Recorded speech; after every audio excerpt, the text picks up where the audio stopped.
Why God didn't destroy death. The responsibility God gave to man.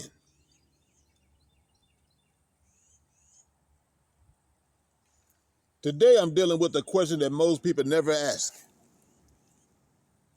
and even fewer are mature enough to answer. If God is the creator, and if death has no power over him, then why didn't God destroy death a long time ago?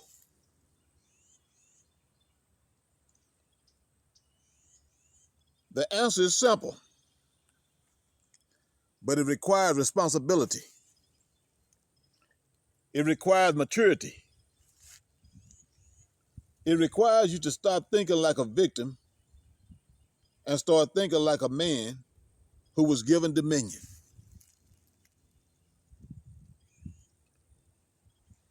Let's walk through the scriptures. Psalm 8 says that God put all things under the feet of the righteous men.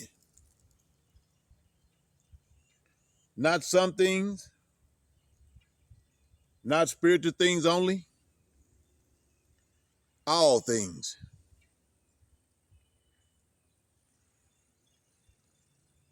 If God put all things under man's feet,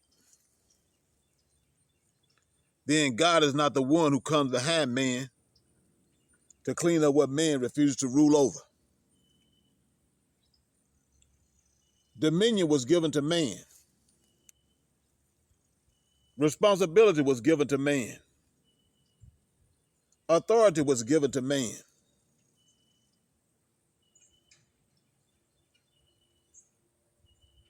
Now let's go to Wisdom of Solomon, chapter 1, verse 3. It says, froward thoughts separate from God. That means separation is not something God does to man. Separation is something man does to himself.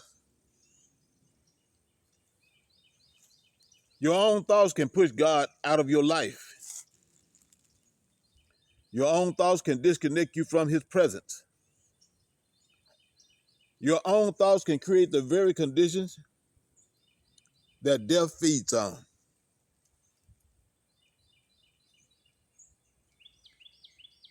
Then Wisdom of Solomon, chapter 1, verses 12 through 16, says, do not bring death upon yourselves. It says the ungodly call death to themselves. That means death is not God's weapon. Death is not God's punishment. Death is not God's design. Death is something man produces through alignment, through thought, through speech, and through disobedience.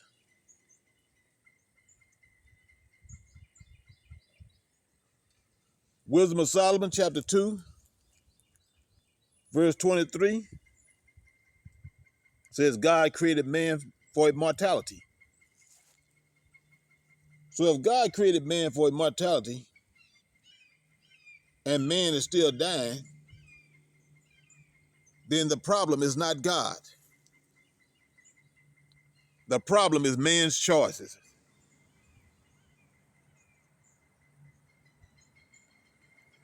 Now let's go to Deuteronomy 30. God says, I have set before you life and death. Choose life. If God wanted to override man's choice, he would have never said choose. He would have simply imposed life on man. But God does not violate his own structure. He does not violate his own covenant. He does not violate the dominion he gave to man.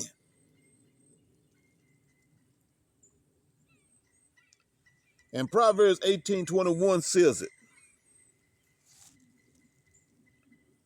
Death and life are in the power of the tongue, not in the power of God,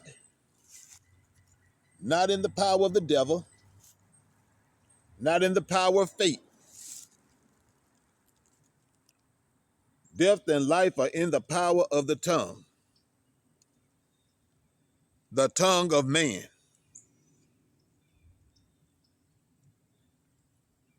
So now let's answer the question directly. If God is all powerful, why didn't he destroy death himself? Because God is not the one producing death. Man is.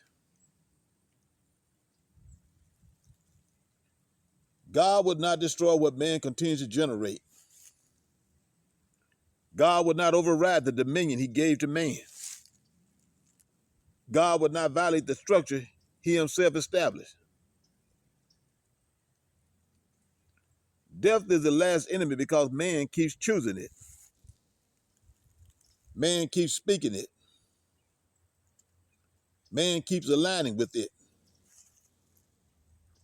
Man keeps empowering it through thought, through agreement, and through disobedience. God could destroy death instantly, but he will not contradict his own word. He will not take back the dominion he gave to man. He will not choose for you what he commanded you to choose for yourself.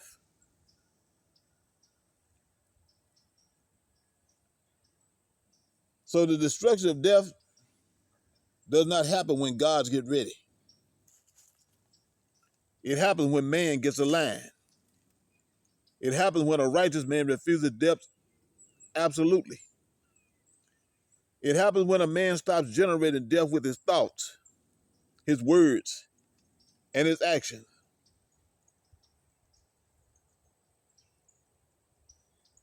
God destroys death through the righteous man, not instead of him. This is the maturity of the scriptures.